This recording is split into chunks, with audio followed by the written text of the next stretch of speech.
әнші Ерке Есмахан Павлодардағы концерт кезінде қызықты оқиғаға тап болды. Өнер иесінің жанкүйерлері сахнаға шығып, оған көпшілік алдында сөз салған. Әртіс «Я» деп жауап берген. Все болды. Я.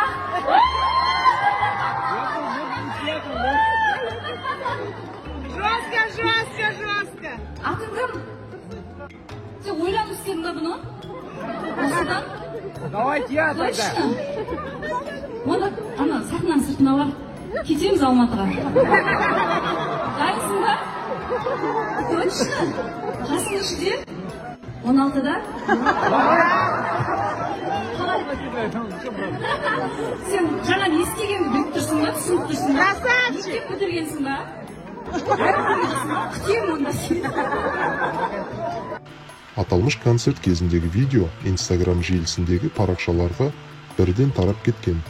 Онда жас жігіттің сахнаға шығып, Ерке Есмаханға сезімін білдіріп жатқанын көруге болады. Ол сүйікті әншісіне тіпті сақинасын ұсынып сөз салған.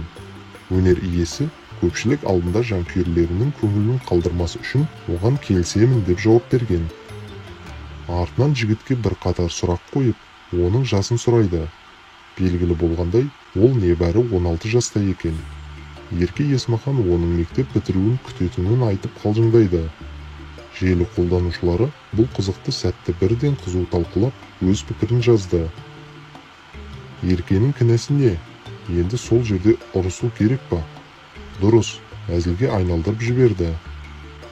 Мына бала батыл екен. Көпшілік алдында шығып, осындай ұсыныс жасау деген көптің қолынан келе бермес.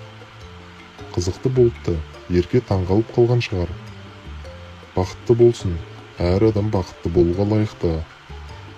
Ол жігітті ешкім қинап ұсыныс жасатқан жоқ. Өз еркімен шығып сөз салды, деп жазуда көпшілік.